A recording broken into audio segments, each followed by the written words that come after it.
All right, I will call this hearing of the Judiciary, Finance, and Civil Law Committee to order. Today is March 9th, 2023. We do have a quorum present. We'll get started with the minutes. Do I have a motion to approve the minutes of March 7th, 2023? Representative Frederick, would you move the minutes of March 7th? So move, Madam Chair. All right, the minutes are before us. Any discussion to the minutes? All those in favor, please say aye. Aye. Opposed? Motion prevails. The minutes are approved. First bill on the agenda today is House File 1691. Representative Jordan, welcome to the committee. I will move to recommend that House File 1691 be re-referred to the State and Local Government Finance and Policy Committee. And I understand that we have a DE3 and then some other amendments. So I will move the DE3, and then do we have an amendment to the amendment, Representative Jordan? Yes, Madam Chair. All right, so the DE3 is in front of us, and then I will move the A1 amendment to the DE3 amendment, which I understand is technical in nature, and that Mr. Hopkins may be able to explain to us. Yeah, Madam Chair and members, so this removes negotiation units and groupings of employees from the list of data there in paragraph B on page 1 that's classified as private. That data is already classified as public personnel data under the Data Practices Act. So we don't want there to be two separate classifications for the same kind of data. Great. All right, all those in favor of the A1, please say aye. Aye. Opposed? No. Motion prevails. The amendment is adopted. We're now on to the DE3. So it's a DE, so we're just going to move this to get it in the shape the author would like.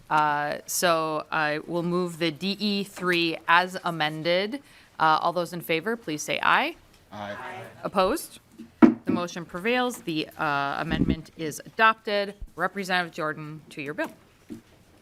Thank you, Chair Becker-Finn. As Minnesotans, we are proud of our state and the standard of living that we strive to provide for all of our residents.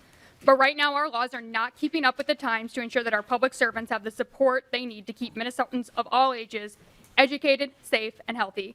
The Public Employee Labor Relations Act, or PELRA, was passed in 1984, and other than creating the Public Employee Relations Board, or the PERB Board, and adding or subtracting bargaining units, PELRA has not seen significant changes since at least the 90s, and that stagnation in our public sector labor laws has eroded the ability of public employees to join together to have a voice on the job. That hurts all Minnesotans. I'm going to walk through the bill, and then I will also note the changes that the DE made. And so just as a little bit more background, House File 1691 strengthens the voice of public employees and their freedom to choose to join together in a union while modernizing how public employees can work together with their union.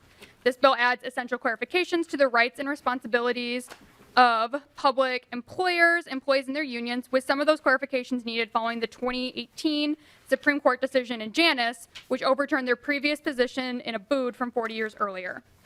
The sections of the bill in the purview of this committee are Section 1, which ensures that unions have access to the information they need to fulfill their responsibility to represent all public employees in the bargaining unit while protecting the personal information of these essential government workers. Remember, no one can be required to join a union, but unions are required to represent all employees whether or not they choose to be a member and pay dues. Section 12 on page 10 of the DE3 clarifies that public employers and public sector unions had the right to operate in good faith with regard to collecting fair share fees, as they were relying on decades of state law and U.S. Supreme Court precedent before the decision in Janus. Section 15 on page 11 of the DE3 details the data that must be shared with a union, analogous to the information the NLRB requires be provided to private sector unions, as well as the frequency with which that data must be provided. And finally, since we are well into a digital age, this requires that the data be in a digital format. Section 20, specifically page 14, line 17 and 18, allows an arbitrator to protect the private information of workers referenced in Section 1 of the bill. And then the provisions, we already went through the provisions that are relevant. The DE amendment was a result of quick and meaningful conversations with stakeholders, including employer representatives and labor.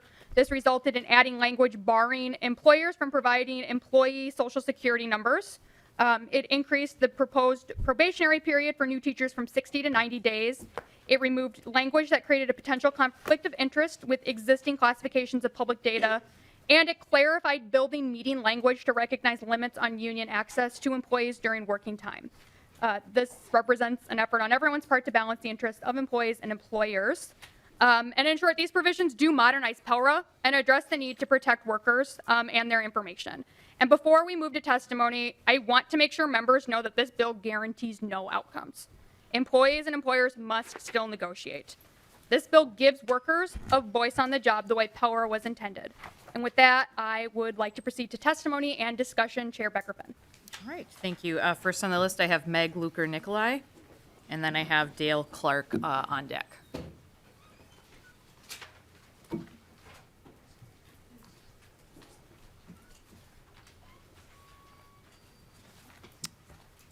Welcome to the committee. Please introduce yourself and proceed with your testimony. Good morning, Madam Chair, and thank you for the opportunity to testify. My name is Meg Luger-Nicolai. I'm an attorney with Education Minnesota, and I am proud to be here representing our over 85,000 members. We support House File 1690 and 91, and we are grateful for Representative Jordan's yeoman-like work in getting this bill into the shape that it is now. As she noted, this bill is an effort to modernize a law that hasn't changed, even though there's been a great deal of changes. And so the pieces that fall within this committee's jurisdiction, first of all, it has never been more important for unions to have information about their bargaining unit members and information relevant to enforcing the collective bargaining agreements that they have with employers. As some members of this committee are no doubt aware, a 2018 Supreme Court opinion meant that no one has to join a union, but the union remains in a position of being required to represent everybody in its bargaining unit, irrespective of membership. And therefore, we need to know who we're working for and what their needs are. And so it's not sufficient, for example, for us to receive only worksite contact information if, for example, someone's access to workplace communications is interrupted or they are off-site, they may become uncontactable and from our standpoint, therefore unrepresentable. That's a problem. Additionally, it's critical for us to have the committee understand that it isn't up to employers to protect employees from their exclusive elected representatives. Given the scope of the testimony on this bill over the last couple of weeks, it's clear what the conflict of interest is in that it is inherent. And so it can never be up to an employer to determine how a union represents its members. We need to have the tools available to help us do that.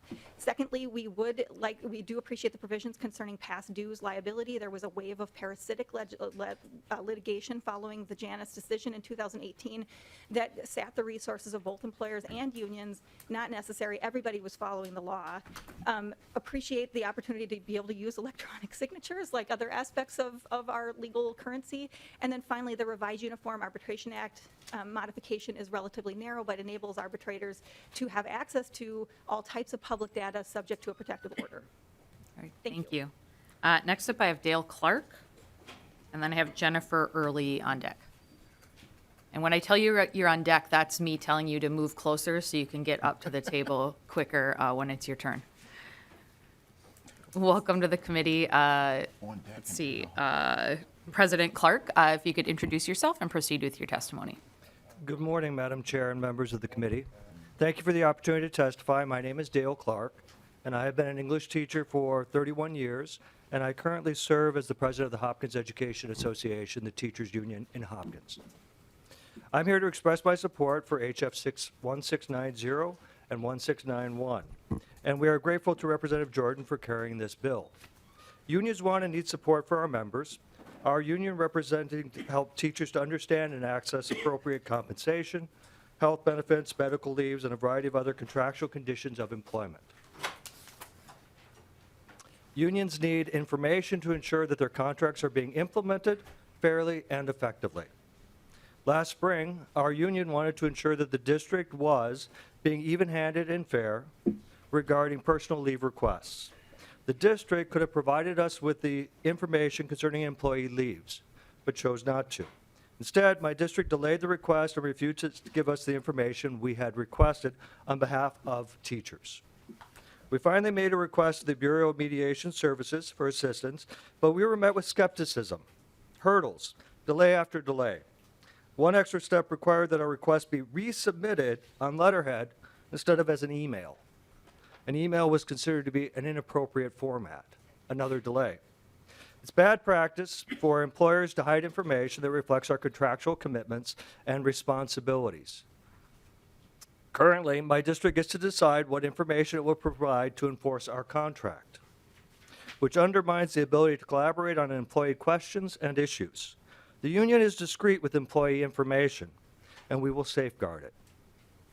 Frankly, the insistence by management representatives in this and other hearings that we not have the information we need to support our contract makes me wonder what they have to gain by concealing data from the exclusive representatives. To be direct, we have an obligation to represent our members. To represent teachers, and the law doesn't work when it puts employers in charge of the information we need.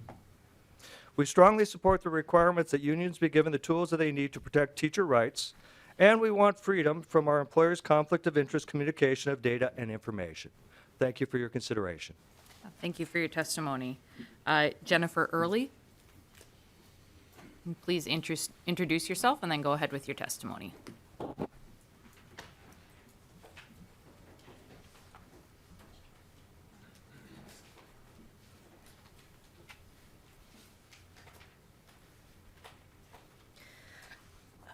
Chair Becker-Finn and members of the committee, my name is Jennifer Early. I'm an attorney at Ratliff, Rozak & Maloney. I'm here today on behalf of Minnesota's school boards and superintendents. MSBA and the organizations representing school administrator organizations are stakeholders in the laws that are under consideration in House File 1691. The proposed amendments in this House file are extensive in the subject matter and effect as they reach into a variety of issues that are affecting inherent managerial rights of the employer, local school board control of its programs and operations, data privacy, liability, and school finance. I will briefly cite a few of these sections as I know we have a limited amount of time today. Sections 1 and 15 seek to amend the Minnesota Government Data Practices Act to increase the rights of labor organizations to access private personnel data in the hands of employers, such as the home phone number, home address, personal email, and cell phone number, and date of birth of employees, including, and those are the obligations of the responsible authority to ensure that the safety of that information is vested. They're the ones that are going to be liable if there's an inappropriate release of data, and there is a vague standard as to when that information is going to be released. Section 15 and Section 12 also impose an obligation to provide private data that many employees often guard from a disclosure, such as those items I just identified, the date of birth, home email addresses, and so forth, and there's no guarantee that more confidential information will not be requested under these vague provisions. Employees should have some say as to what private data about them is being dispersed and when they have to meet and interact with the union, which are individual rights this bill currently does not consider, and issues that could be a source of liability to the school districts if released. Section 20 also relates to issues of data privacy, and this amendment seeks to modify the Uniform Arbitration Act to allow an arbitrator to issue a protective order to prevent the disclosure of data of classified information as non-public or private pursuant to the Minnesota Government Data Practices Act. What our concern is with regard to this amendment is that it is not clear as to whom it would apply, when it should apply, and the vague standards do not seem to reflect the intent of transparency incorporated in the Minnesota Government Data Practices Act. Each and every one of these amendments also imposes a significant administrative and financial burden on employers, and in particular schools that are not funded, and will strain financial resources, resulting in a smaller number of services and lower quality of services for students. These disclosure requirements will create a financial and administrative burden on schools. This will create additional rights with regard to rescission of the inherent managerial rights of schools that will also increase the grievances and arbitrations that result, the number of employees and individuals that have to I know be you're talking funded. really fast, but you are at 2 minutes if you could wrap up. Okay. Well, the one point I will just finally add is that there is a section that on Section 12 that seeks to add immunity language with regard to the union dues that are at issue. My concern with regard to this and that of the individuals that I represent is that it does not necessarily, in accordance with the law, do what it is supposed to do, and I'd be glad to answer more questions on that issue in particular if that there is a question about that or any other portion of my testimony. Thank you, Madam Chair. All right, thank you for your testimony. Are there any other members of the public wishing to testify on this bill?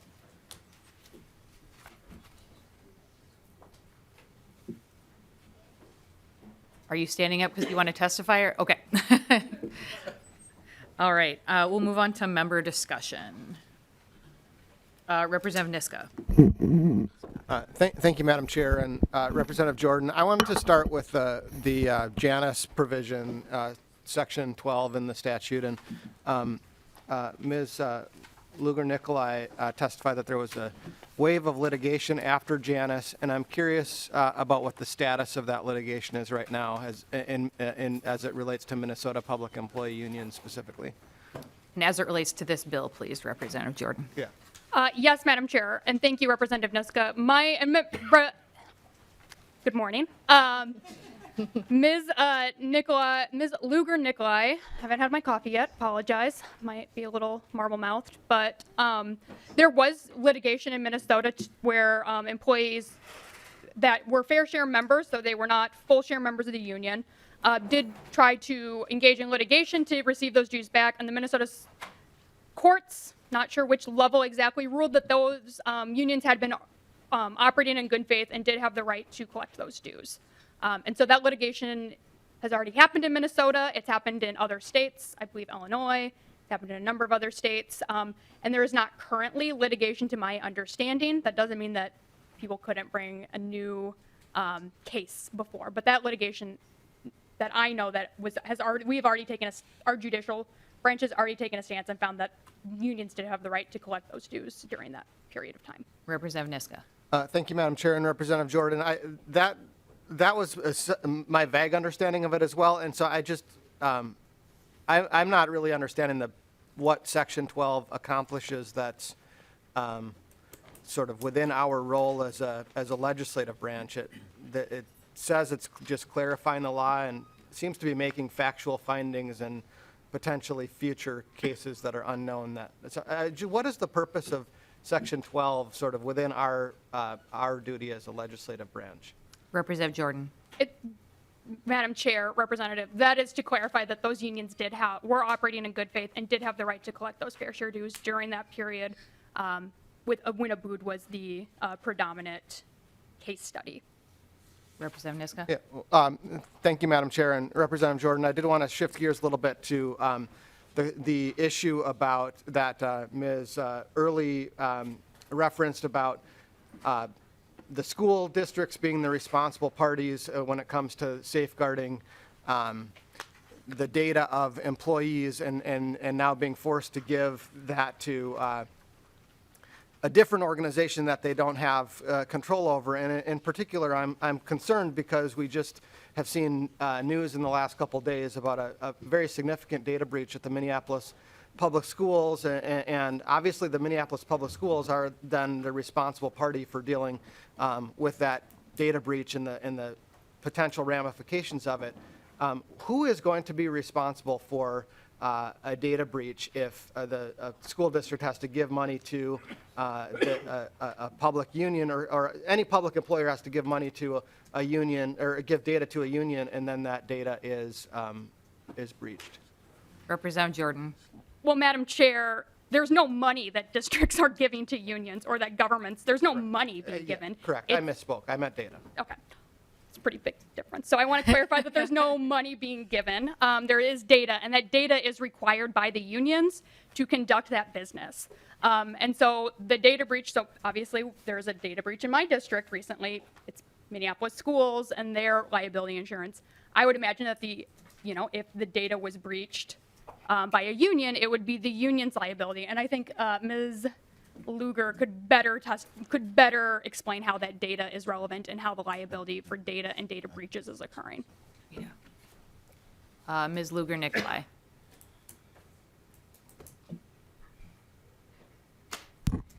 Thank you. I'm still Meg Luger-Nicolai.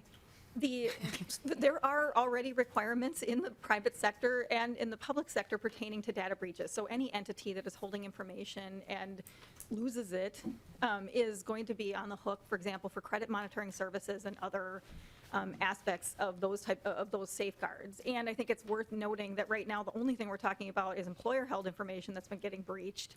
And that's been occurring at least about on an annual basis, as far as I can tell, for some time. Representative Jordan. Well, so Madam Chair, for example, when Target lost my data, I think we all remember when Target lost all of our data right before Christmas. I, like many people, bought all my Christmas presents. Target was the one who was responsible for that, and they paid for the credit monitoring services and helped me with that when they did lose my data. And so if the union loses the data, it's the union's insurance. If the employer loses it, it's the employer's insurance. Thank you, Representative Jordan. Representative Scott. Representative Niska, one more. Yeah, thank you, Mr. Chair. I just was wondering if Ms. Luger-Nicolai could address the earlier question about the status of post-Janus litigation in Minnesota, if you have anything to add to what Representative Jordan had said.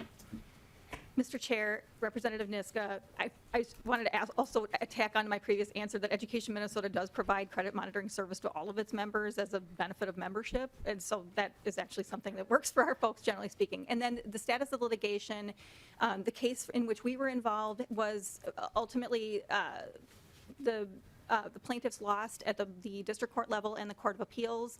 Cert was denied by the Supreme Court. It was one of dozens and dozens of cases, and from my perspective, the fact that litigation is frivolous doesn't mean that it doesn't get filed. And so that is the value of the addition of that information in the statute. Representative Scott. Thank you, Mr. Chair. Representative Jordan, I'm just curious how the union has gotten along for so many years without all this, gaining all this personal information from people, their personal phone numbers, their personal emails, and even their date of birth. What's the significance of needing all this information? Representative Jordan. Thank you, Mr. Chair and Representative Scott. I heard a number of questions, and for the most part, employers are providing that data.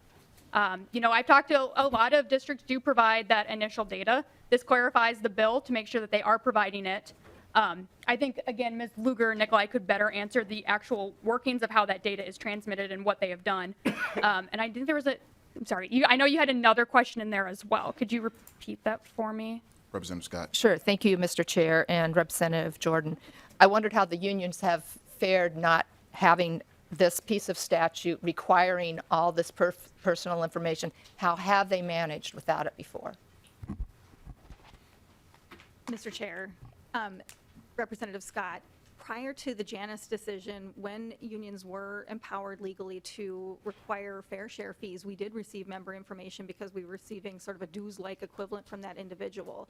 And so to the extent that we've had some difficulty in acquiring that information now, it is really in kind of a post-2018 landscape. And that in some ways I think really brings to bear the importance of looking at the statute in light of some of the changes that have occurred in the 50 years since it was adopted. Representative Scott. Thank you, Mr. Chair. So maybe there's a reason that it's been more difficult to get that information. Maybe it's because the people that have opted out of the union don't want to share that information.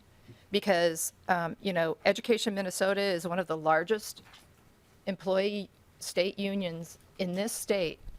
And I happen to know my best friend is a teacher. She's opted out of the union. And it took a lot of courage for her to do that because she knows kind of union tactics with harassing people. We saw that a lot when they tried to unionize daycare and in-home health care for. Representative Scott, can we stick to the? Yeah, I'm just giving an example. Thank you, Mr. Chair. And the unionization further of people that took care of their own family members or otherwise that had disabilities. And so we saw the tactics that the union used there. And so many people were very frightened to step out of the union because of their known tactics. So I think they've gotten along fine without mandating this information in statute prior to this, and I think you'll get along just fine without it now. Thank you. Thank you. Representative Johnson. Chair Frazier, Representative Jordan. Representative Scott got into a little bit what I was going to ask. I've been a almost 20-year member of unions. Teamsters, LES, a couple others. Every time I joined a union, or our union changed with the department I worked at, we filled out a card with our name, address, phone number, emails, personal emails if we had them for them to contact us. But, so the union has that information now.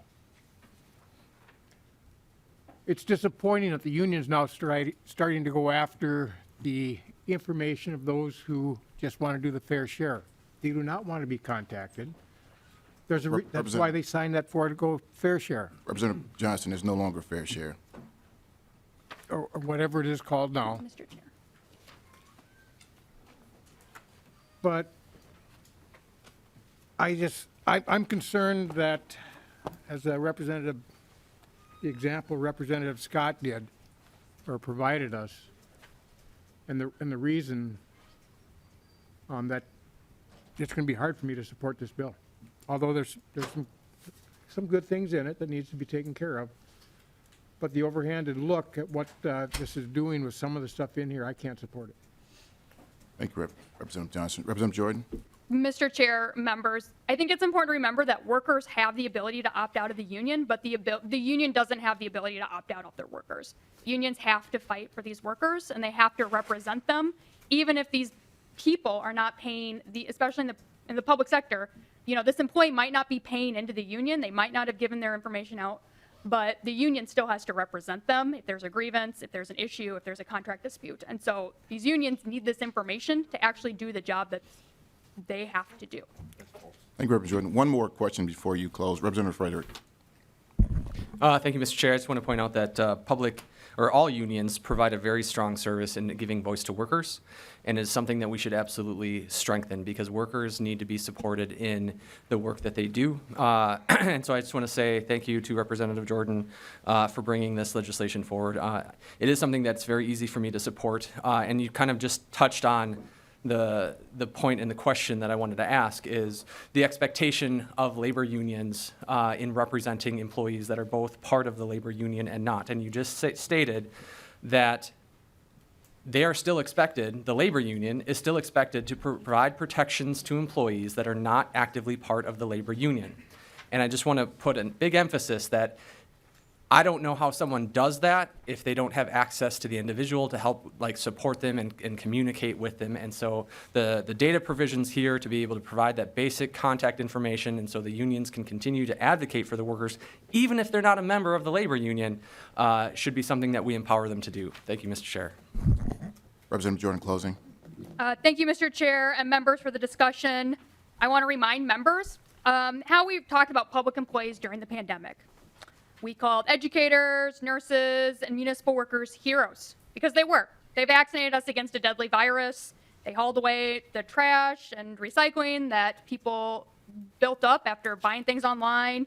And they fed every child in the state. And they went to work for us when we stayed home. And these heroes are asking for more than just a pat on the back. They're asking for a voice on the job that we need them to do. We desperately need them to do these jobs. And we can give them that voice on the job by supporting this bill. Thank you for your time today. Thank you, Representative Jordan. With that, I will renew the motion to recommend House File 1691 as amendment be re-referred to the State and Local Government Finance and Policy Committee. All those in favor say aye. Aye. All those opposed? No. Motion prevails.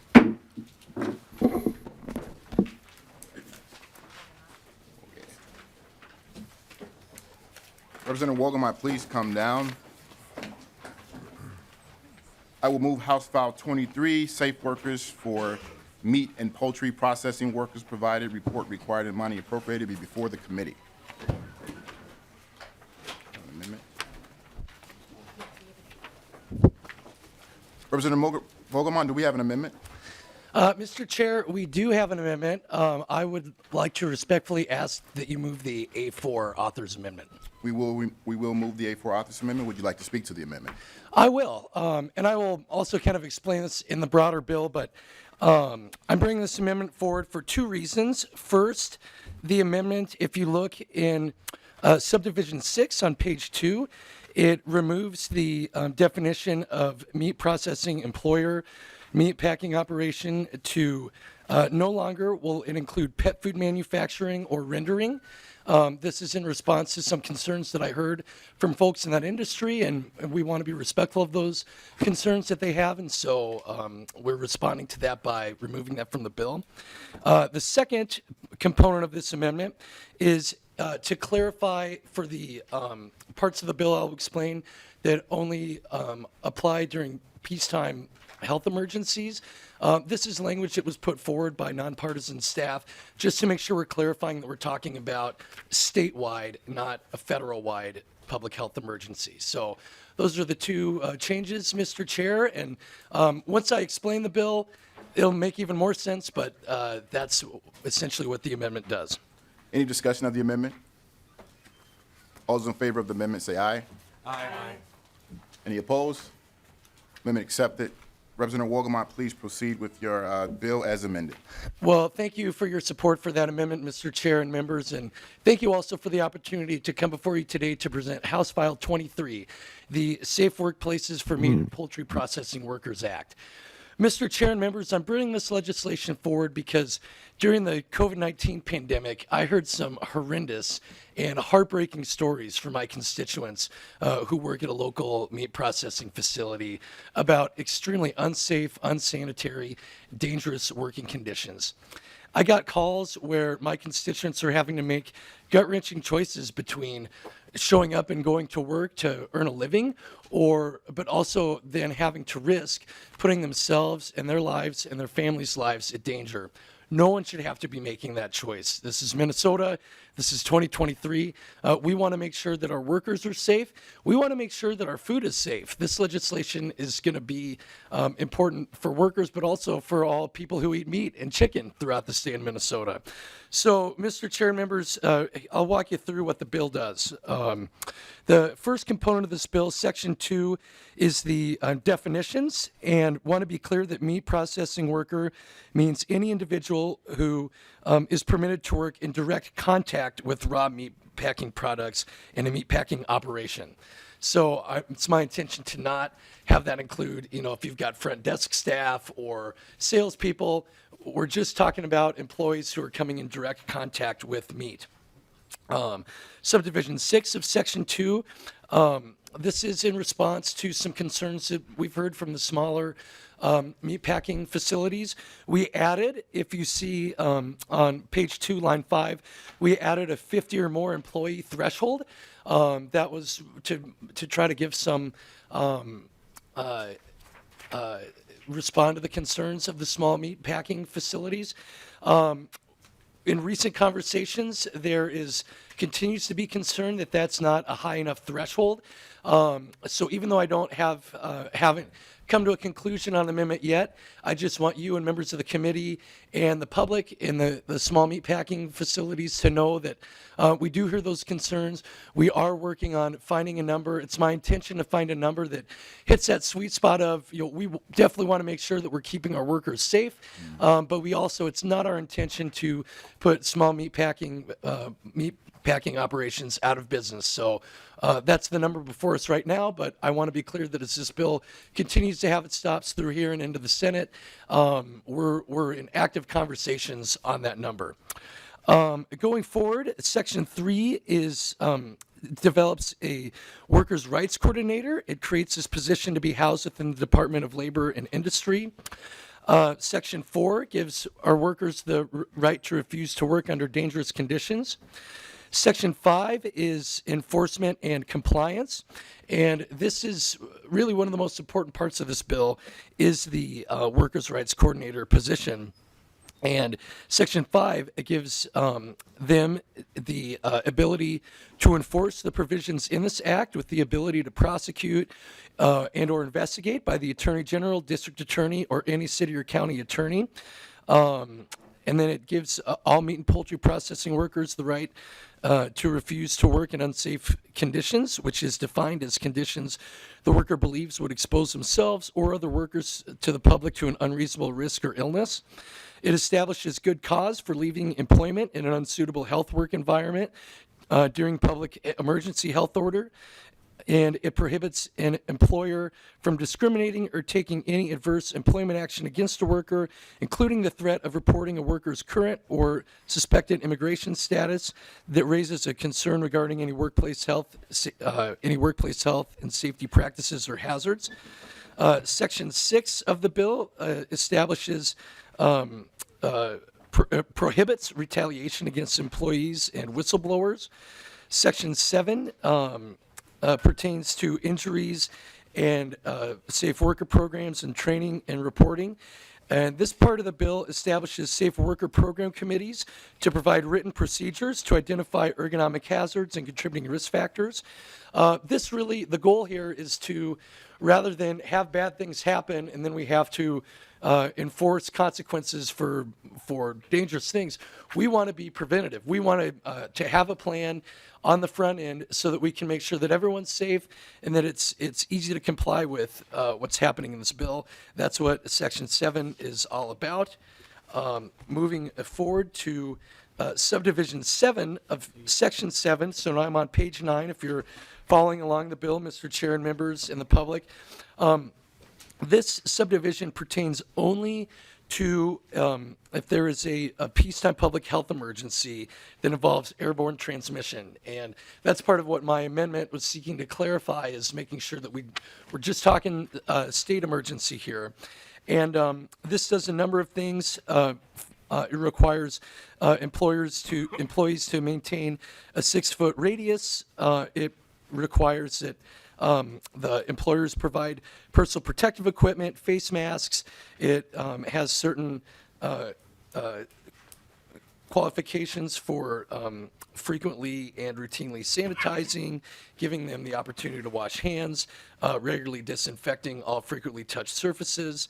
Really the goal here is to find that sweet spot of not causing undue burdens on the employers, but we just want to make sure that there are practices here and standards that are set if we're in another state public health emergency where there's an airborne disease about. We just want people to be safe and to have some safe standards and procedures in the workplace. Section 8 requires all employers to post the rights established by the provisions of this act, as well as training materials in the language of fluency for workers on a yearly basis. And then finally, Section 10 of the bill puts an appropriation. This bill, the appropriation that is in this bill is reflected from the first fiscal note that we received for this when this bill came before the Labor and Industry Committee. It has $360,000 in fiscal year 24, $169,000 in fiscal year 2025. This is to really get that workforce coordinator, the workers' rights coordinator established, and to be able to give them the tools and the resources they need to enforce the provisions of this act. Now, I will tell you, Mr. Chair and members, that we did receive a fiscal note late last week that has been updated because the Attorney General believes that they would have some costs involved in this as well. I'm not amending that part of it in this committee because I think it's more appropriate to do that in the Ways and Means Committee. But again, I just wanted to make you aware of that, members. That's kind of where we're at with the fiscal costs of this bill, and we will be ironing that out in the Ways and Means Committee. So, Mr. Chair and members, that is the bill for you. That's why I'm bringing it forward. That's what the bill does. Again, this is about making sure that we never again have workers who are forced to make those gut-wrenching decisions. But we also want to be reasonable with employers, and we want to certainly, it's not the intention to put our small meatpacking operations out of business. And we're continuing to make adjustments to the bill to accomplish those goals. So, Mr. Chair, I know that there are some testifiers here today. I also would like to point out to you and to members that there are several workers who would like to be here to testify. They came, shared their stories at the Labor Committee. Unfortunately, they can't afford to take more time off of work, but they have submitted testimony, and I hope that you you and the members will review that and hear those workers' stories, because they are the reason why we're bringing this bill forward. Thank you, Mr. Chair and members. And of course, after the testimony, I'll be more than happy to address any of your or any of the members' questions. Thank you. Thank you, Representative Wolgamott. As always, a very thorough explanation of your bill. We don't have any testifiers sign up, but if there are any testifiers from the public, please come down.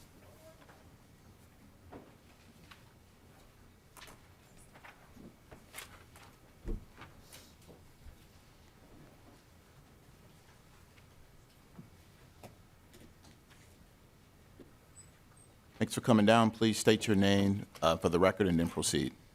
Good morning, Chair and members of the Judiciary, Finance, and Civil Law Committee. My name is Veronica Orellana. I am an organizer with the United Food and Commercial Workers, Local 663. Our local represents more than 17,000 members that work hard in union retail, meat, packing, processing, food preparation, manufacturing, healthcare, and other workers in Minnesota and Iowa.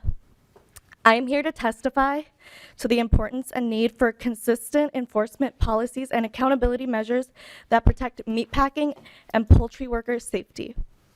Meatpacking is one of the most dangerous industries for workers on the job.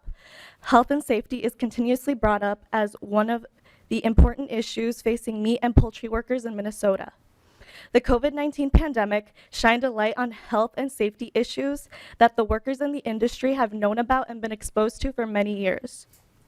Together with M and OSHA, we were able to work together on guidance and have something to point to for meatpacking employers and workers throughout the state, union and non-union.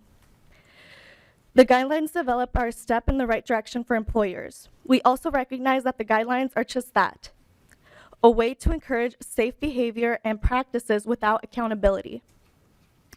Guidelines are not a permanent solution to an industry that will continue to be dangerous for workers. The Meatpacking Worker Bill of Rights was a good step back in 2007.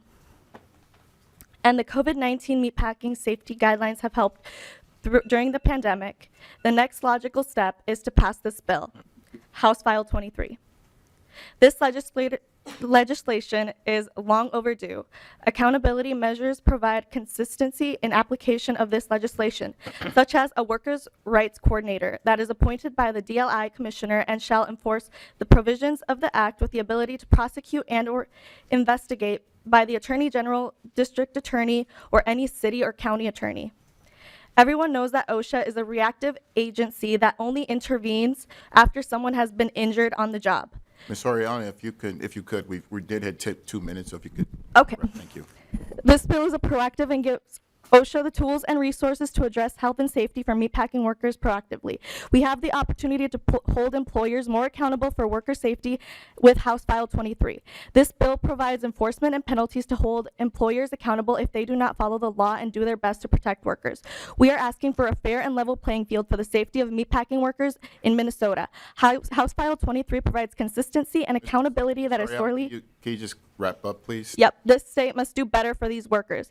Please pass House File 23. Thank you for your time. Thank you. Sorry we had to cut you off. Thank you. Come down, please. Please state your name for the record and proceed. Hello, committee members. My name is Sarah Lopez. I'm the policy director of Unidos Minnesota. Thank you, Chair Fraser, for giving me the opportunity to testify today. And I'm testifying on behalf of a bunch of, Unidos Minnesota is a statewide organization that has worker organizing operations in southern and central Minnesota. We work to build power for all workers in the state. And we're testifying in favor of HF 23 because we know that we have to make sure and create the conditions for workers to stay well and stay productive, especially those workers that took us through the more critical pieces of the pandemic. Meatpacking workers have long faced dangerous working hazard conditions. We're talking about double the rate of amputations, double the rate of repetitive injury motions. And we have an opportunity to make and do right by these workers here. This bill builds on existing legislation that expands existing laws to protect all workers, union and non-union, and establishes consistent standards across all meatpacking operations. We know that hard work and dedication to your job is not enough under unfair conditions, so we are asking you to please support HF 23. Thank you. Thank you, Ms. Lopez. Any other testifiers from the public? Seeing no further testifiers from the public, we will begin member discussion, but I do want to remind the committee, we are only Section 5 and Section 6 are before this committee. Just wanted to remind us of that. Representative Scott. Oh, thank you, Mr. Chair. Representative Wolgamott, you stated that it is not your intention to put small meatpacking businesses out of business. Is that correct? Representative Wolgamott. Mr. Chair, Representative Scott, that is absolutely correct. And that's reflected in, again, this bill already has been amended to have a threshold of 50 or more employees that this applies to. And I'm continuing to be in conversations with with those businesses and with the workers that we're trying to protect, as well as I've been working with Commissioner Blissenbach from Labor and Industry to really try to find, like I said, a good number that hits that sweet spot of protecting the workers that we need to protect where these horrible atrocities are happening, but also make sure that we are being reasonable to the small businesses. Follow up, Representative Scott? Thank you, Mr. Chair. So by having that statement, does that mean that because you specified small meatpacking businesses, you don't want to put them out of business? Does that mean that the larger ones, it's okay?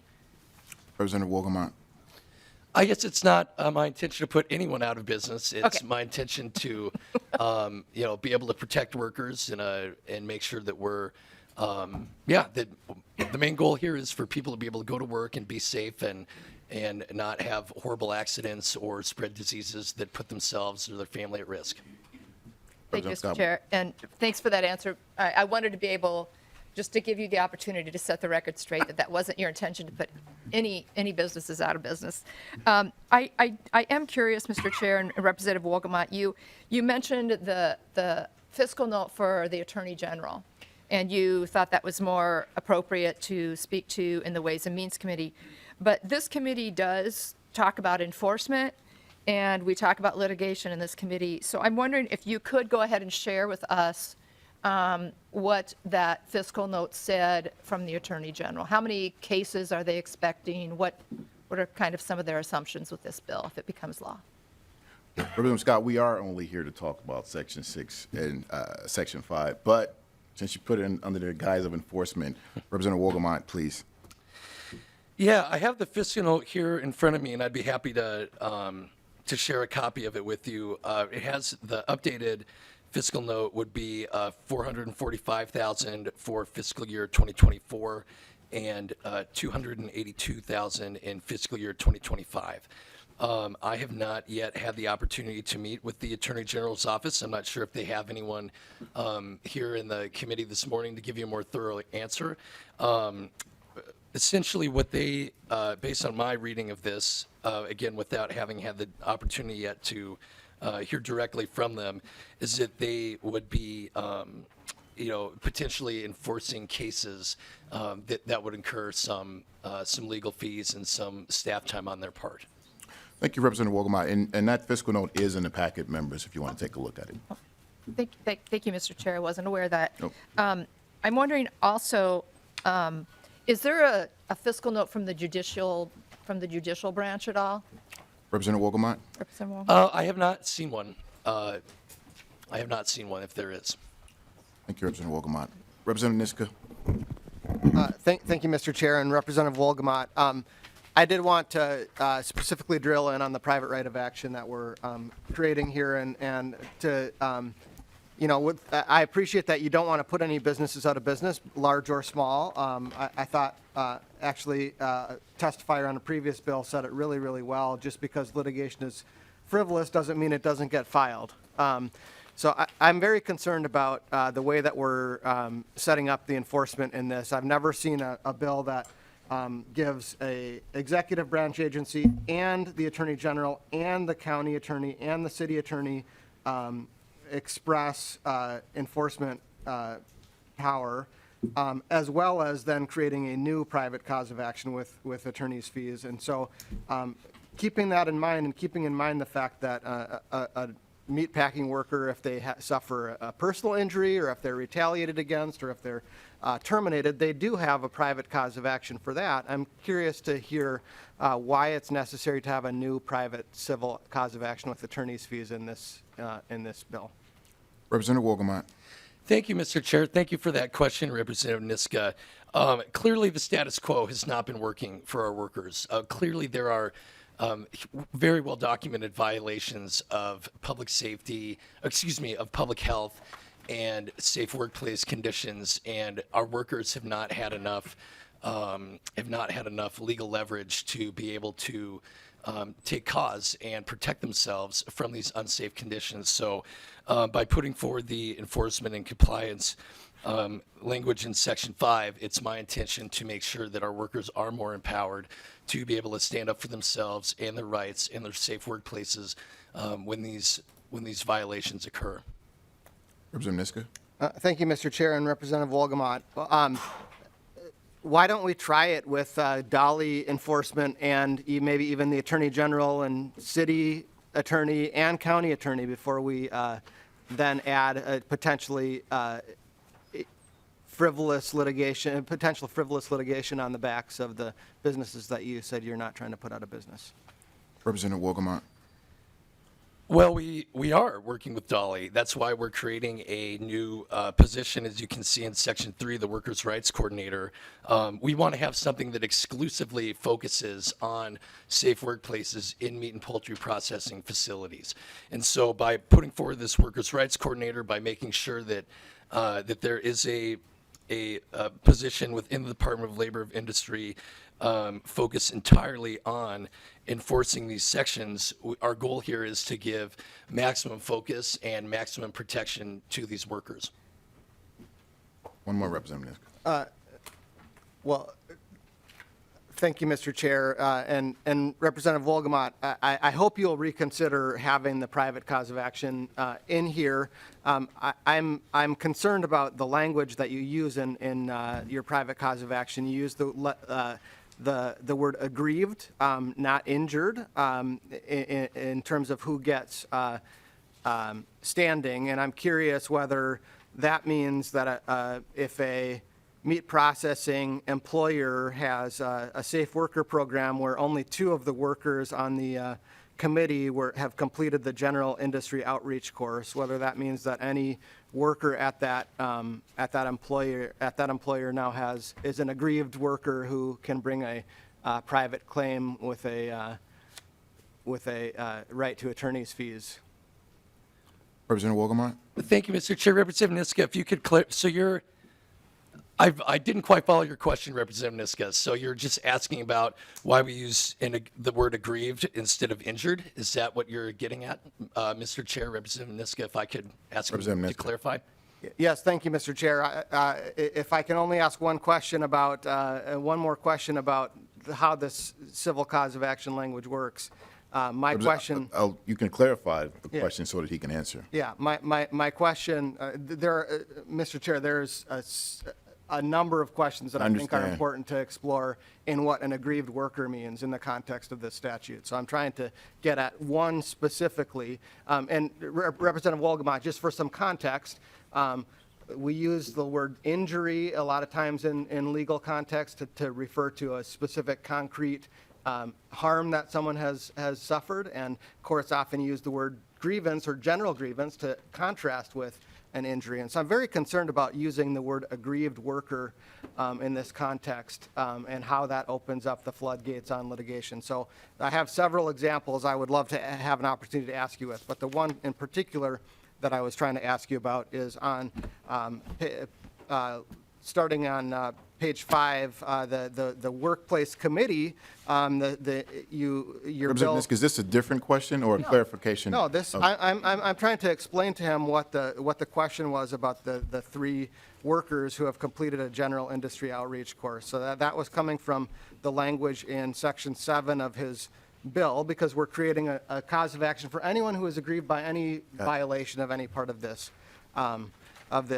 bill. And so on page 5 in Section 7, it's creating a requirement that a meat processing employer have a safe worker program, which has to have a committee that needs to include several things, including, starting in line 27, at least 3 workers employed in the employer's facility who have completed a general... Representative Niska, let me remind you, we are only covering Section 5 and 6.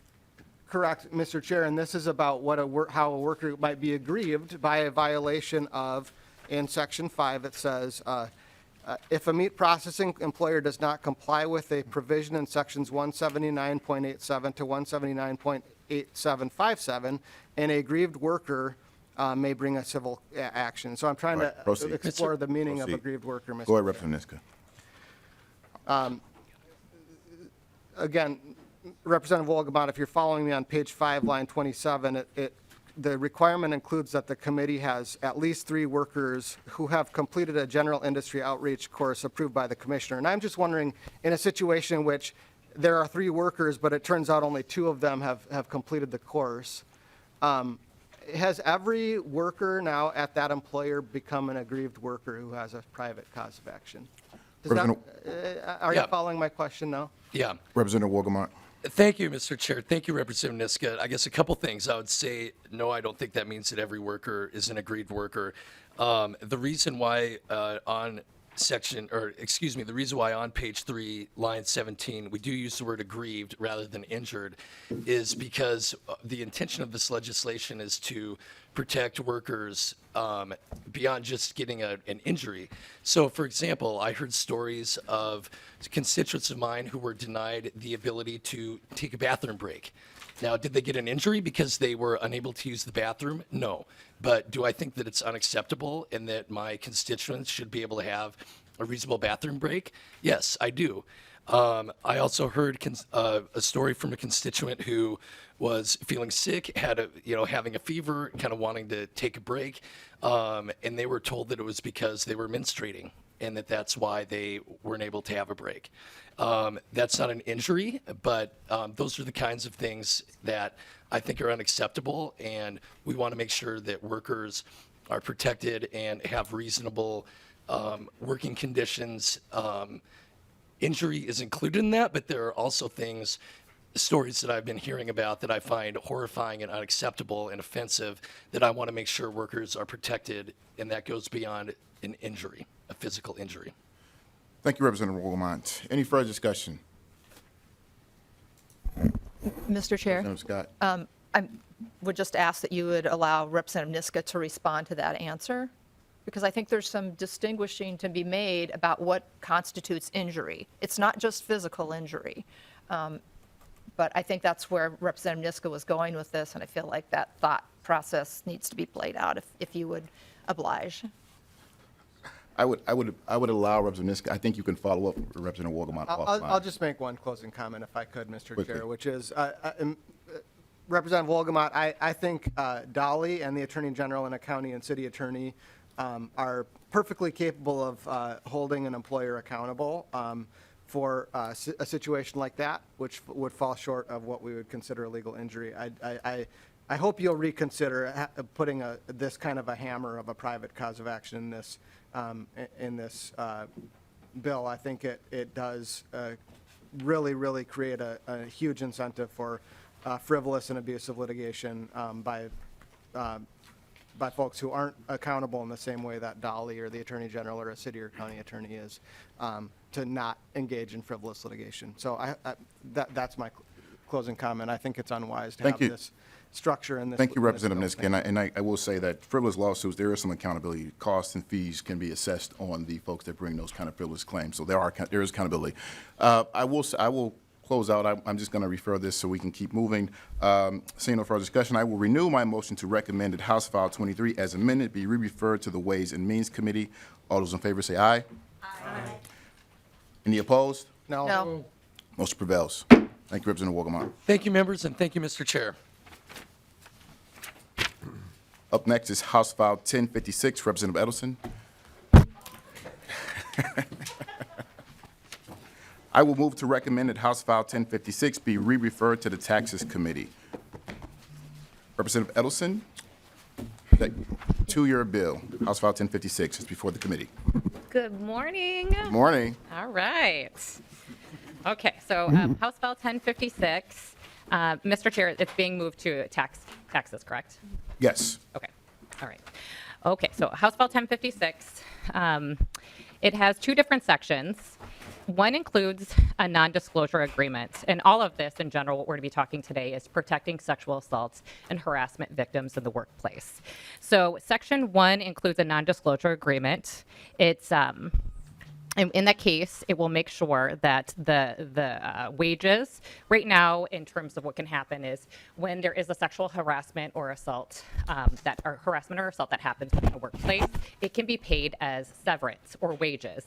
And how that actually interacts with the victim is they might just be interacting with the employer directly, and might not understand that that would then bar them from getting unemployment. They also are hit with taxes. And oftentimes victims lose their jobs after experiencing this trauma within a workplace. So what we are trying to do here is we're really trying to mirror what we do on the federal level, and Minnesota conforms to what we do with personal injury. So in personal injury situations, the person's settlement is not taxed. And there's also a part where there's emotional distress, which is not taxed. So what we're looking at doing, obviously we can't change federal law, but we're trying to carve out a situation where the person undergoes sexual harassment or abuse within a workplace and then have them not be taxed here in Minnesota. And so it is a very kind of small, very targeted bill. It's when it includes a non-disclosure agreement, but also when it does include a non-disclosure, or when it doesn't include one, because the reality is it happens in both situations. It would allow for a subtraction, which we'll be talking about in taxes. And with that, we have CASA, and CASA is in support of this bill, but they, Executive Director Artika Roller got stuck in traffic. Oh. So yeah, I know this is what you get when you have early committees, I suppose, yeah. And so with that, I have one testifier I would like to go to, Mr. Chair. Thank you, Representative Edelson. Please introduce yourself and proceed. Thank you. Thank you, Mr. Chair. Thank you, members of the committee and Representative Edelson. My name is Julie Risser. In 2014, I signed a non-disclosure agreement with my previous employer for sexual harassment. Back then, I didn't know NDAs really aren't regulated. This was before sexual harassment cases made headlines, and I didn't know what I was experiencing was the norm. I went through common stages of on-the-job harassment. I ignored my harasser, hoping it would stop. I told my harasser to knock it off. The employee handbook messaged zero tolerance for sexual harassment and that victims must report. I reported in annual reports, nothing happened. I went to HR, the rep refused to document my experience. My contract was not renewed. It's common for people who report to lose their jobs while those who harass remain employed, get promoted, and gain power over more people, and that's what happened. I hired an attorney. I didn't want anyone to go through what I had. I thought this would make a difference, and it seemed the right thing to do. We reached an agreement. The term in it was settlement, not severance. There was nothing about income taxes. When payment came, I was stunned. It was the sliver of validation I had agreed to. It was not the support that my family, my husband and I needed to raise our children and replace the earnings that I had for a period of time so that I could retrain and get back on my feet. Even the state of Minnesota got a cut. My unemployment benefits stopped, and that was a huge barrier for me when it came to getting more training and re-entering the job market. I couldn't access my benefits until my total settlement had been prorated out. So my settlement ended up going to daily expenses. I couldn't move out of state for a job that matched my skills. My expertise was narrow. Moving out of state was not an option. My parents and many extended family members are here. My employer benefited. Wages are deductible. Avoiding settlement payment keeps insurance rates down, and paying settlement as severance enables employers to conceal harassment. They do not have to reveal risk.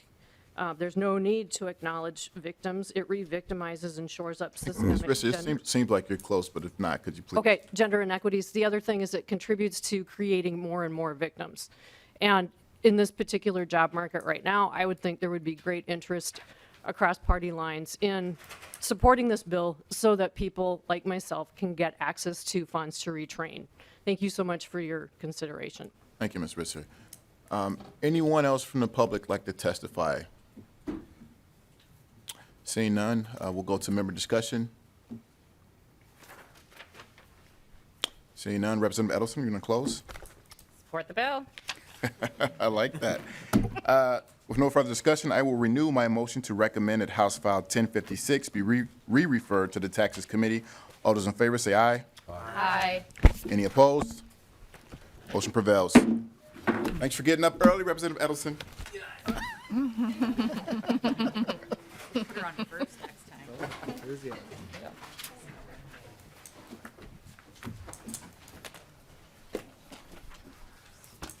I'm back. Thank God State Gov is just across the hallway. So we, next bill on our agenda is House File 2280. Representative Finke, would you like to move House File 2280 be re-referred to the Health, Finance, and Policy Committee? Chair Becker Finn, that is my motion. All right, the bill is now in front of us. Please tell us about your bill. Thank you, Chair and members. This is the Gender-Affirming Rights Act. It is a simple. It simply states that the people of Minnesota have a right to gender-affirming care.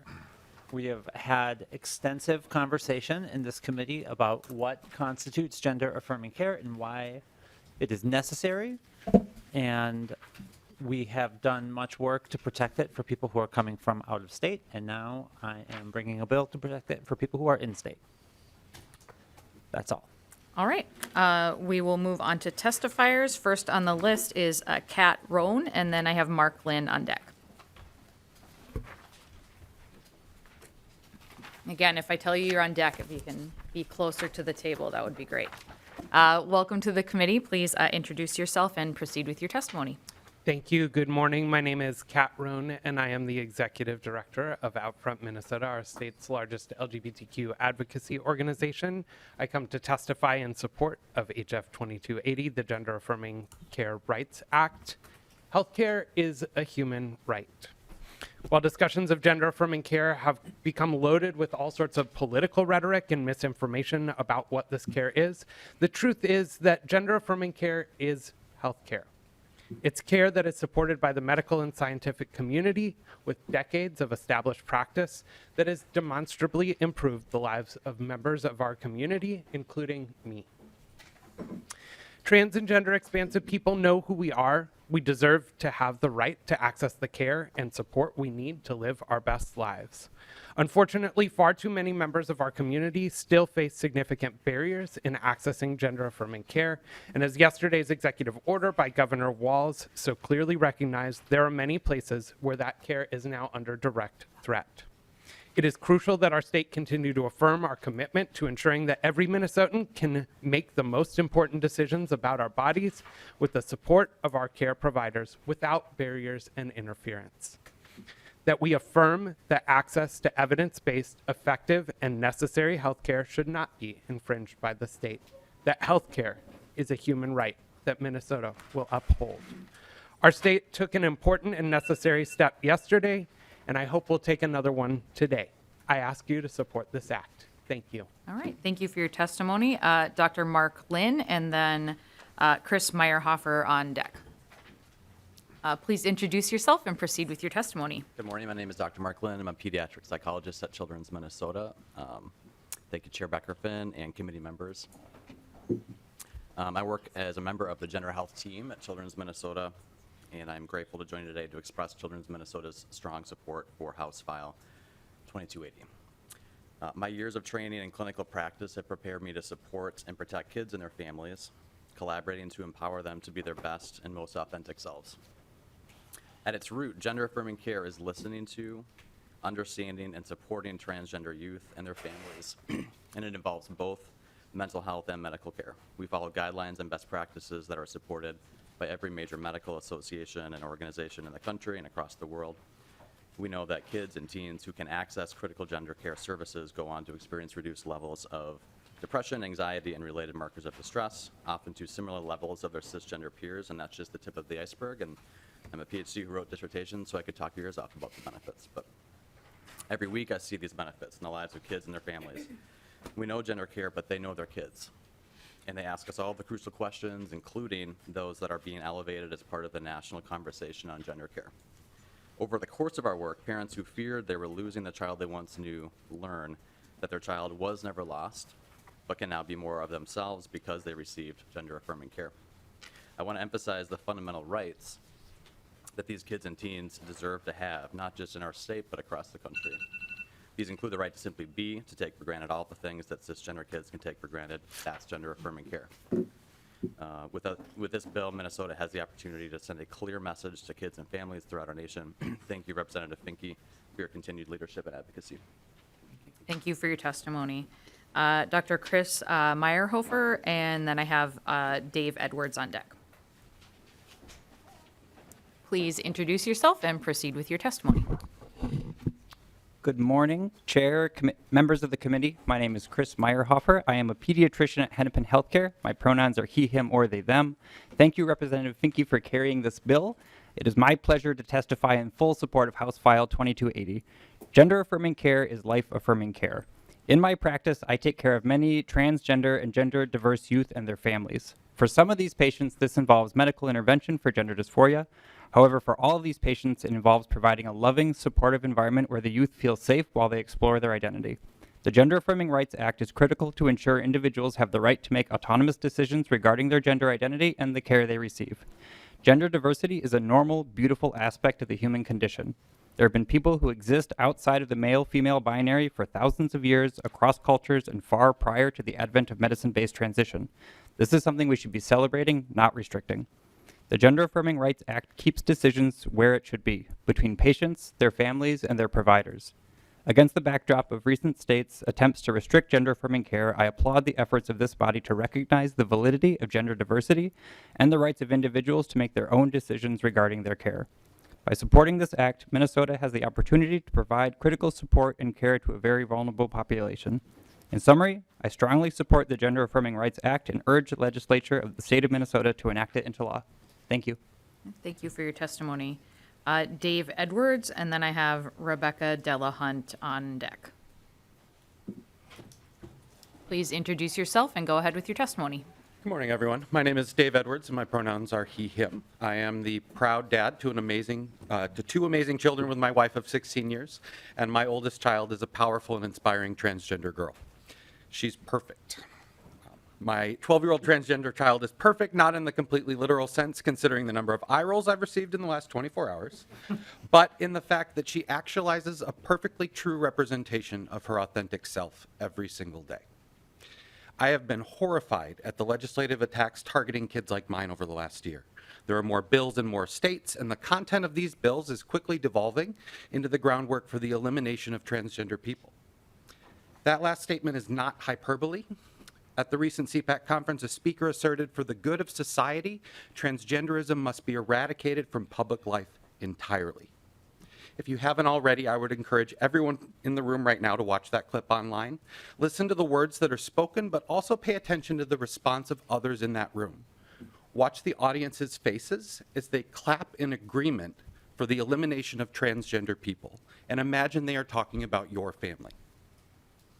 I'm testifying this morning as a scared dad and someone who's deeply impacted by the direction our society is headed concerning the access to gender-affirming healthcare. Multiple states right now are criminalizing parents like me for following the expert advice of their children's doctors, advice that mirrors the recommendations of every major medical and psychological association in the world. I never thought in the United States I would be able to take my child to the doctor in Minneapolis, but not 200 miles west in South Dakota.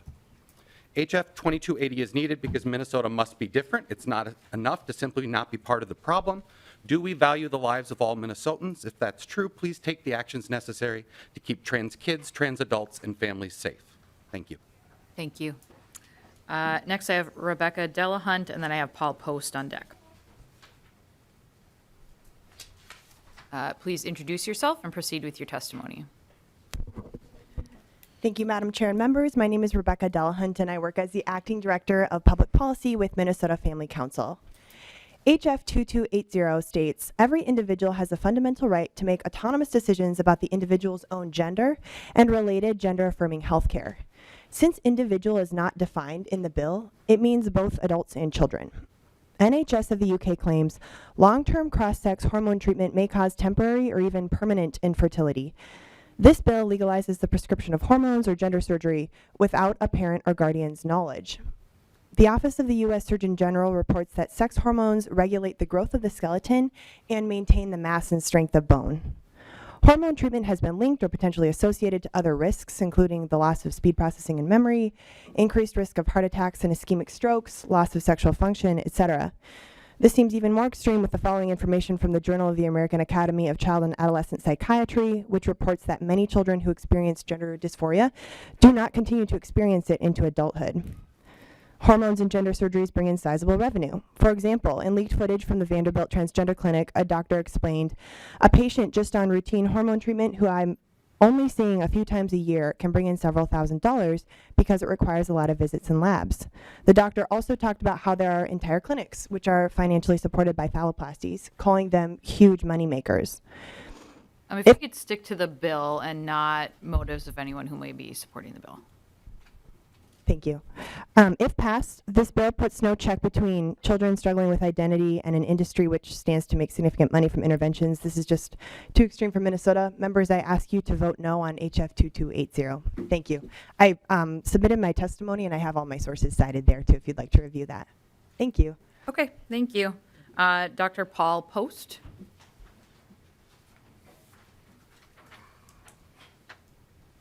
Thank you, Please Chairwoman. introduce yourself and proceed with your testimony. Yeah, my name is R. Paul Post, MD, and I've been a family physician in Minnesota for 40 years. I have some concerns about adults receiving gender-affirming care, but this bill, as introduced, makes no restrictions on age, and that deeply concerns me.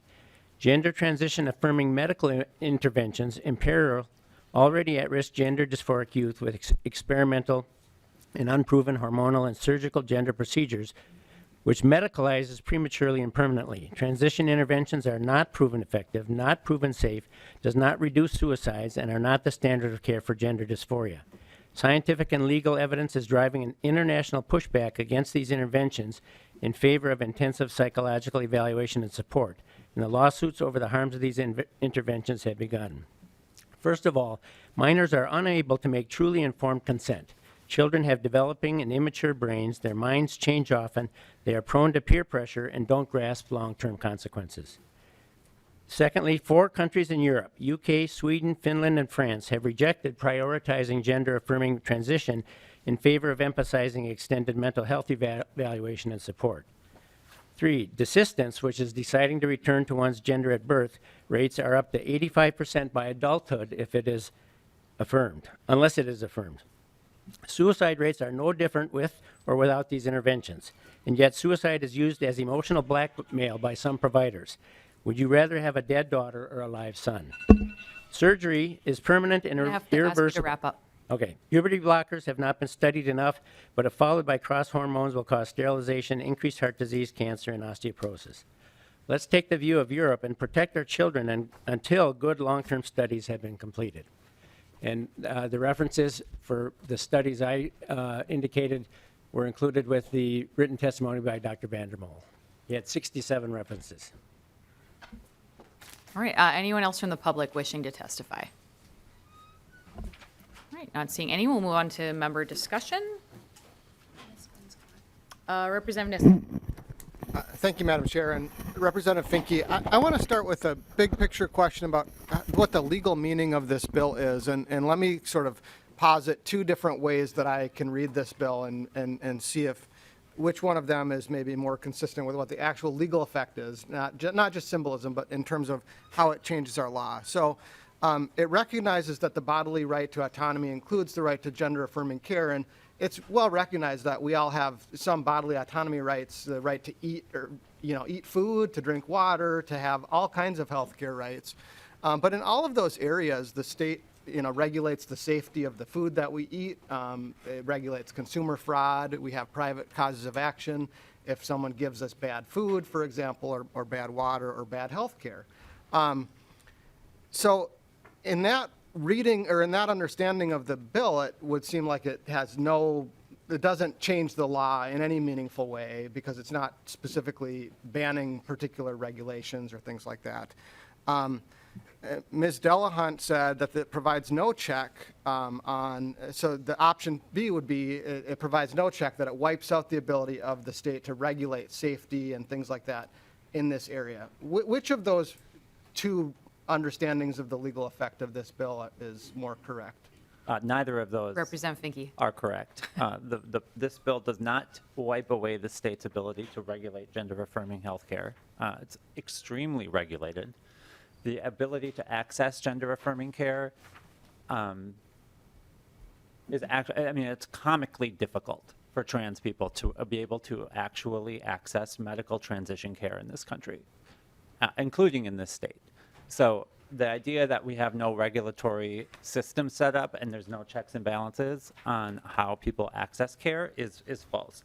The reason that this bill exists is that we have seen local jurisdictions trying to regulate away the right to access gender-affirming care, and we are seeing federal attempts to regulate the ability to access gender-affirming care. This bill is saying in the state of Minnesota, we will protect the right of people to access gender-affirming care. Follow-up, Representative Niska. Thank you, Madam Chair, and Representative Finke. Thank you. I appreciate that answer. That's helpful clarification, I think, if we pass this and the courts have to apply it. My other question relates to the conversation that you and I had a couple of weeks ago on the gender-affirming care sanctuary state legislation, House File 146, and in particular, the testimony in that, and a question I asked you about was that bill emphasized, and I suggested maybe it could have some more emphasis on the definition requiring that it be age appropriate and medically necessary. Those words aren't present in the definition in this bill, and I was curious to hear why that's not part of the definition of gender-affirming care in this bill. Representative Finke. It's not a part of the definition. It's not a part of the definition, not the double negative here, because it's not. It's already age-appropriate care. Medical care is provided in an age-appropriate manner. Gender-affirming care is provided in an age-appropriate manner.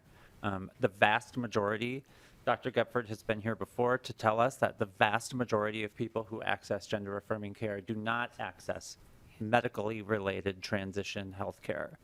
This is a very broad term, and it means a lot to a lot of people. And what we're doing is saying these are private personal health care decisions made between families, made between doctors, and that's where it should stop. Yep, and I'll remind folks that as far as the definition, it's going to health after this. So, Representative Scott.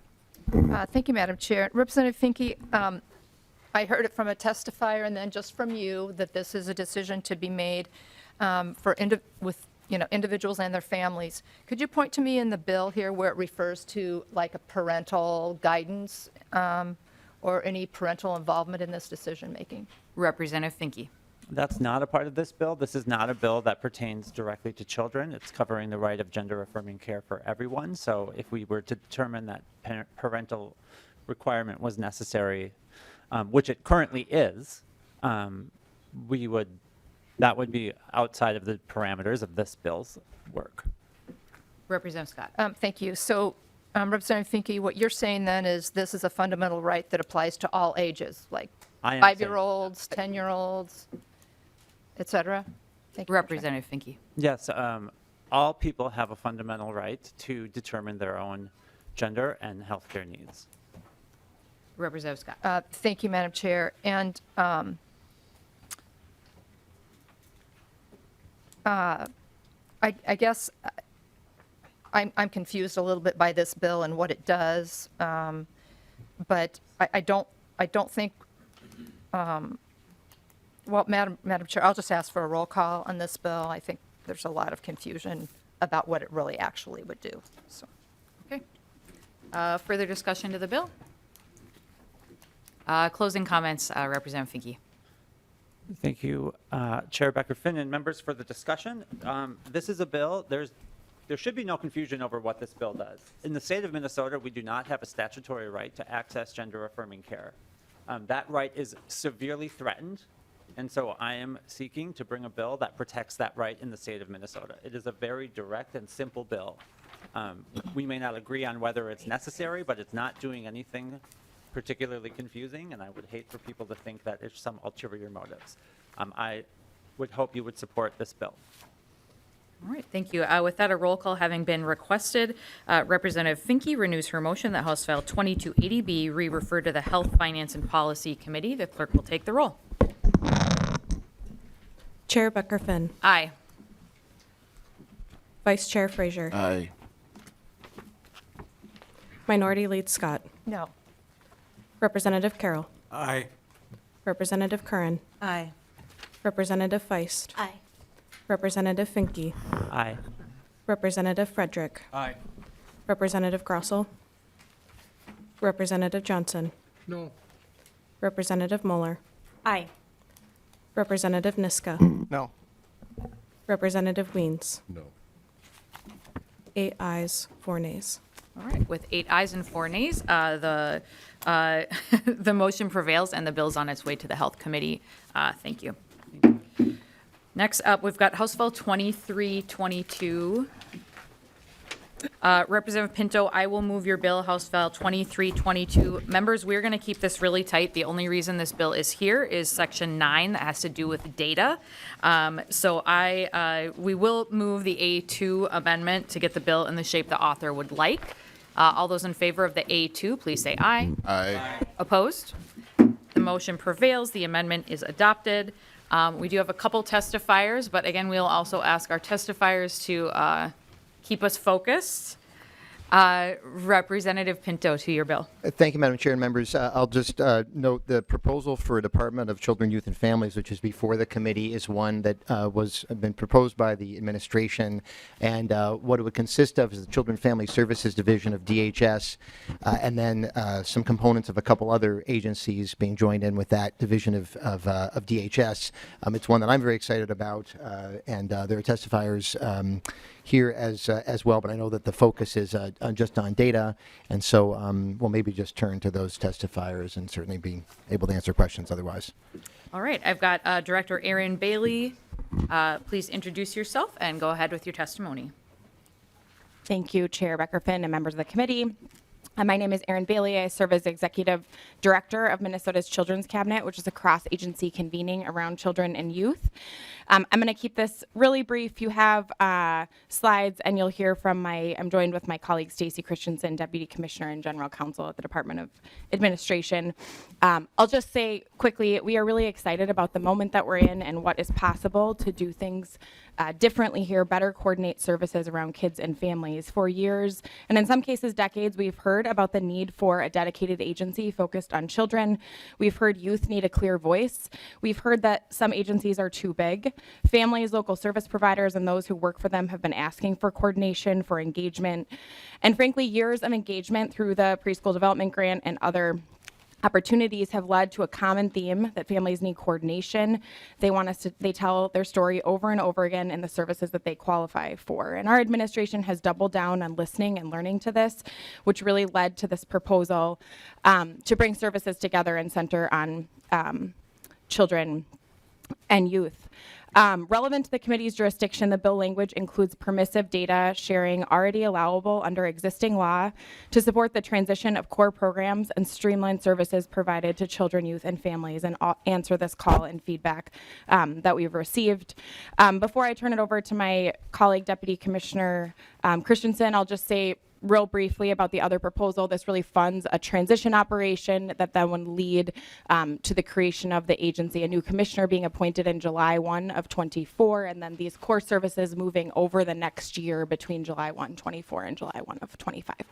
And with that, I'll turn it over to Deputy Commissioner Christensen. Deputy Commissioner Stacy Christensen, please introduce yourself and proceed with your testimony. And then I've got Rich Neumeister on deck. Good morning, Chair Becker-Finn and members of the committee. I'm Stacy Christensen. I'm Deputy Commissioner and General Counsel at the Department of Administration. I have been working on the data sharing and innovation section of the bill before the committee as part of the cross-agency leadership team that developed the proposal and in collaboration with the impacted general counsels. Section 9, Subdivision 3, lines 7.26 to 8.88 of the bill includes permissive data sharing to support the transfer of programs over the proposed one-year period and implement a key goal of the new agency, streamlining the services provided by state government to children, youth, and families. The data sharing described in the bill can already happen under administrative functions, such as through a joint powers agreement, and the legislation provides a more efficient approach. Under the language, one agency may have access to the data of another agency only for the specified purposes of coordinating department activities, improving the delivery of services, implementing innovative practices, research, and evaluation.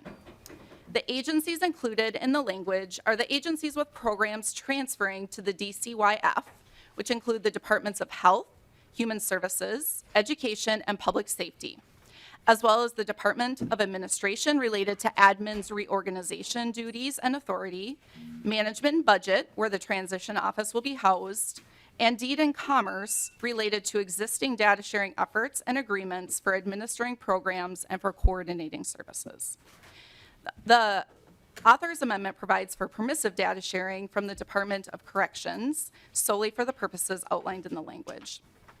There is an identified prohibition under state or federal law in sharing certain data. If the data are classified as not public, they may be shared only if the identified purposes are met. With that, Chair Becker-Finn, I'll stand for any questions. All right, we've got another testifier, Rich Newmeister. Please introduce yourself and proceed with your testimony. Thank you, Madam Chair. Could you please pass this out to the committee, ma'am? I have not looked at it, so we will not be doing that. Okay. No, ma'am, some formats of committees are different. Madam Chair, my name is Rich Newmeister. The bill before you, I'm not here to testify whether the new agency is good or not. That's not the issue with me. The issue is the data sharing provisions. The thing is that how I read those sections on page 7, lines 26 through the other page is basically evisceration of consent and privacy protections that are currently in law, and that will disappear with the new agency. That's what the language says. I'll give you some examples of that, and I want to make clear this has nothing to do with classification of data. What's ever private in any of those 36 services that are being transferred, it's going to be private, confidential. That's not the issue here.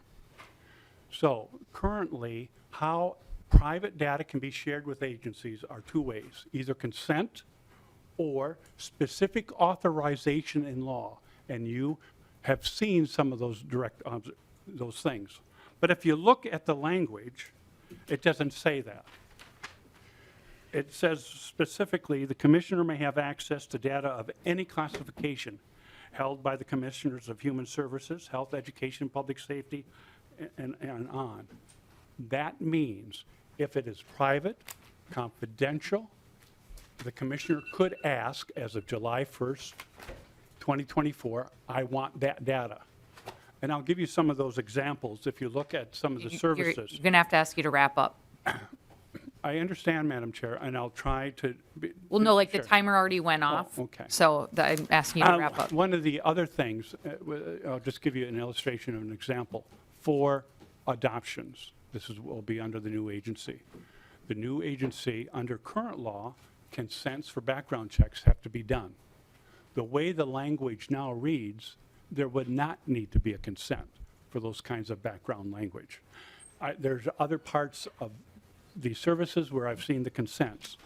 If you also take a look, it's also where people can ask for the data, but then if you also look on page 8, you'll see that Mr. Newmeister, then folks can ask for the data. you need to stop talking when I start talking. Okay. But I'm going to have to ask you to wrap up. I can bet you that Representative Scott's going to ask some questions about data, and as a member of the committee, she'll be given more latitude to do that. And I'll just say on 8788, it says there is no consent. No, we're wrapping up. Thank you. Okay, my suggestion, Mr. Newmeister, said- Mr. Newmeister, your time is up. thank you.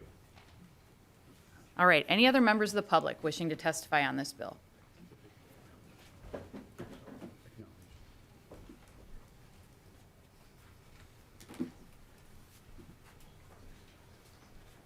Please introduce yourself and proceed with your testimony. Hello, Chair. My name is Christy Snyder. I work at Youth Prize. I'm the director of the Twin Cities Opportunity Youth Network. We focus on young people that are currently or formerly in foster care, young people young people experiencing homelessness, young people that are parenting, young people that are disconnected from school and work.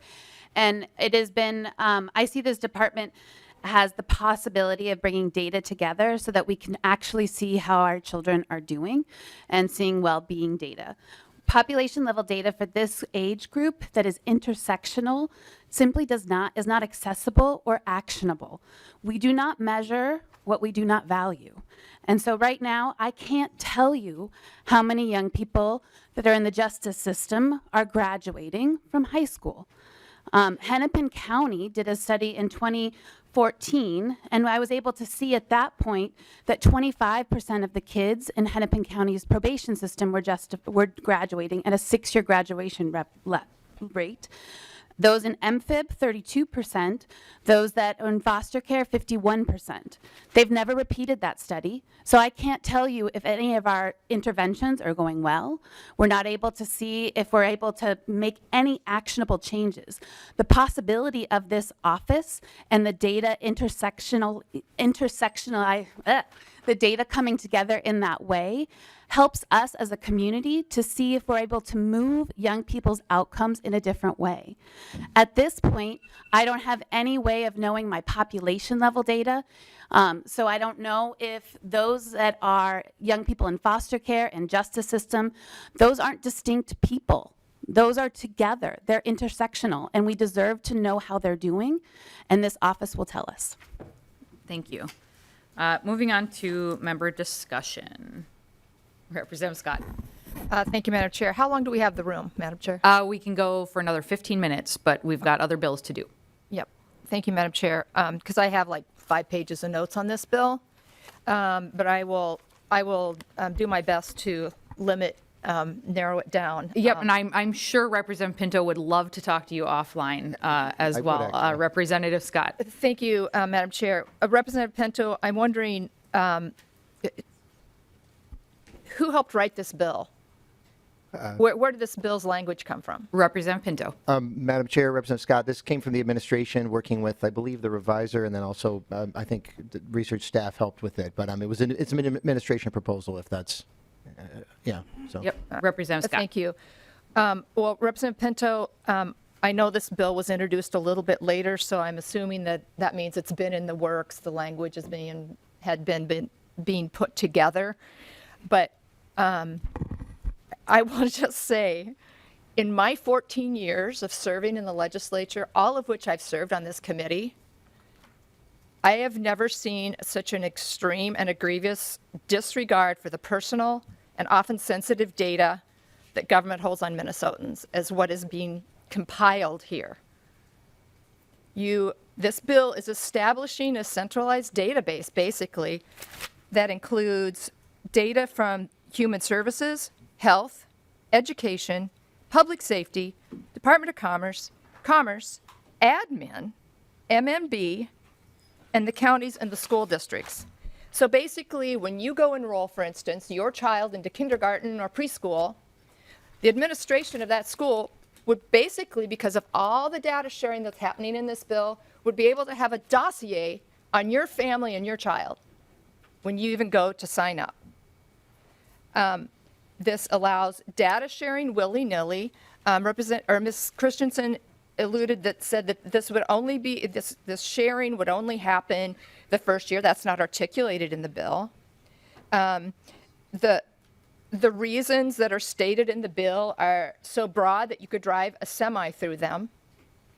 I read this bill and literally I started thinking, didn't Representative Pinto serve on this committee? Doesn't he know kind of some of the basic tenets of the Data Practices Act? And I was astounded that the bill was written in a fashion that it was. It disregards classification of data.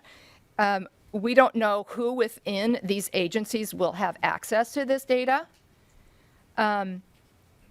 It's sort of articulated the powers that some of these agencies will have, and so the data related to that. But the Department of Health, there's a lot of questions that I have about, okay, it's not articulated in this bill, what data sets the Department of Health or any of these agencies are going to have. I'm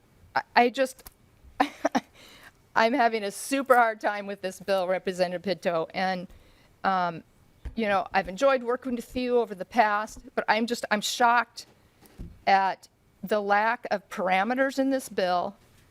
It seems like it's disregarding the fact that people that have asked for government assistance, they've been in the system for one thing, are now going to have their data shared across across all these agency lines without their consent, it seems to me that it's treating those on the lower income spectrum differently than the rest of us. It's not protecting their data as it would yours or mine. And so I will end there because there are so many questions that we don't have time to have answers for. But I'm just really disappointed in the language of this bill. Representative Pinto, any response? Well, I might turn things over to the testifier with expertise in this area. So it is an administration proposal, and I'd love to. Yep, keep it focused. Deputy Commissioner Christensen. Thank you, Chair and Representative Scott. And I'm not sure there's a particular question, but just to kind of speak to how the language came together and why it is so unique. This is a situation where we're moving a large number of programs into a new agency, and we haven't been faced with that type of new situation in Minnesota before. So this data sharing and permissive access is needed to cover all of the various programs that will move into the new agency. So the implementation office can kind of draw the parameters around where that, where the particularities are going to exist.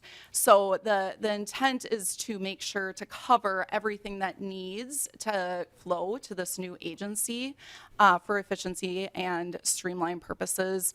Certainly the administration and others that have worked on these issues over the years have heard from individuals that, they don't understand all of the barriers in government. They think government is government. They don't understand why they have to provide consent each time they think that the data is going to flow from one program to another. So this is an attempt to streamline that. All right, final comment, Representative Scott. Thank you, Madam Chair. Well, there are plenty of things in government that the average citizen doesn't understand. So it's okay to explain to them each and every time why the law, you're signing this because the law says we have to get consent. Again, extremely disappointed in this law or this attempt at a law. Just because you can doesn't mean you should. This bill is one that even if we had the audit trails, even if we had the role-based access, even if we have all those things built into this bill, I still cannot support this because it's centralizing so much data in one location. And that should concern everybody on this committee. That government would have all that information in one spot. This bill talks about research. And there's one of the primary, things that you have to do when research is get the consent of the people being researched upon. I'll end it there, Madam Chair. I have no more words. Real quick, Representative Pinto, and I would encourage Representative Pinto to work with Representative Scott. I understand this bill has probably a lot of other stops and chances for us to make it better.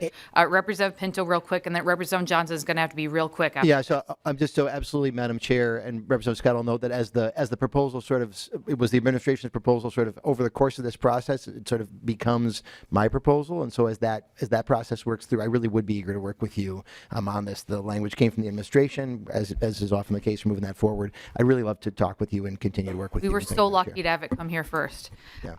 Representative Johnson. Real quick,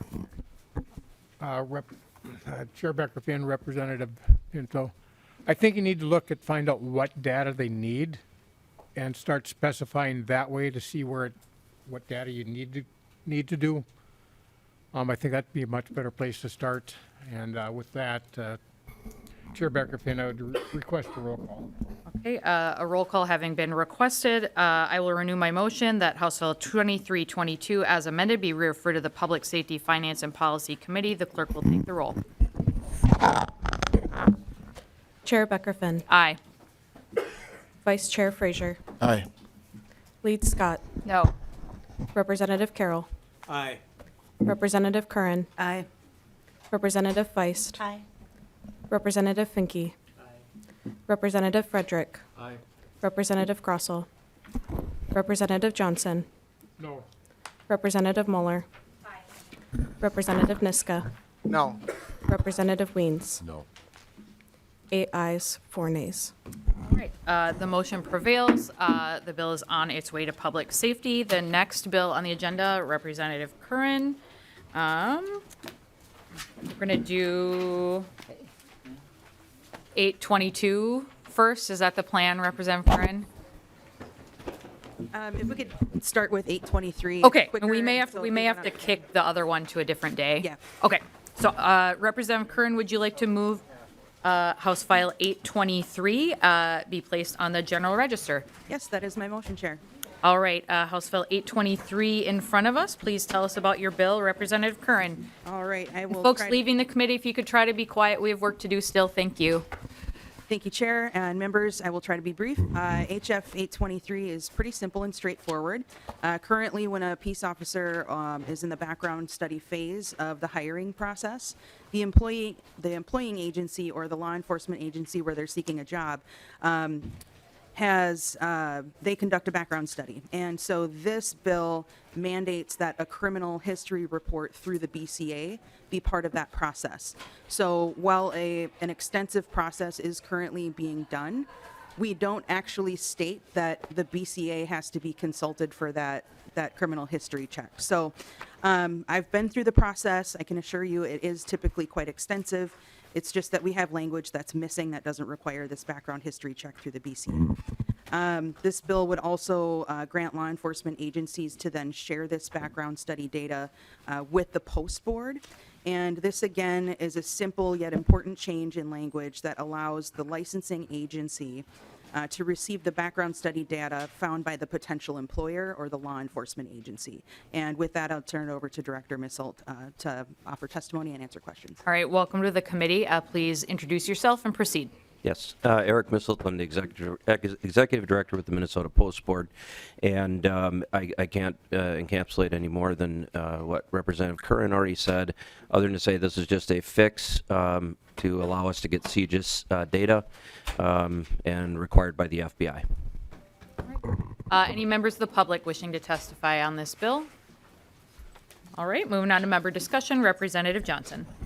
Chair Becker-Finn, Representative Curran. I understand what's going on and what's going on. I'm a little not sure why the Post Board needs that information. I have little concerns on who's going to be seeing that data. Maybe the director could tell that, but just for the members to know, this is the State Patrol's background packet. Very extensive, over 50 pages that has to be filled out by the applicant, including releases for bank records, to do a background through NCIC and the state BCA category, all that information. It's also if I remember correctly, a couple years ago we passed law where if there's somebody's doing a background check, there's a list. So if somebody's looking somewhere else, they have access, that department has access to that background check. When they do the criminal history check, if there's something in there that flags it as the person is not eligible to be a peace officer by our statutes, that person is automatically disqualified by that department. And that department actually, I believe, can get into trouble if they hire somebody or try to get them a license if they know that. In fact, they're supposed to report it as soon as they find out.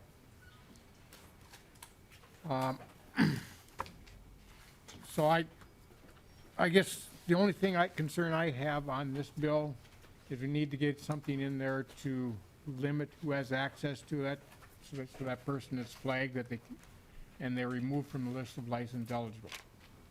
I think there was a question in there, Director Misselt.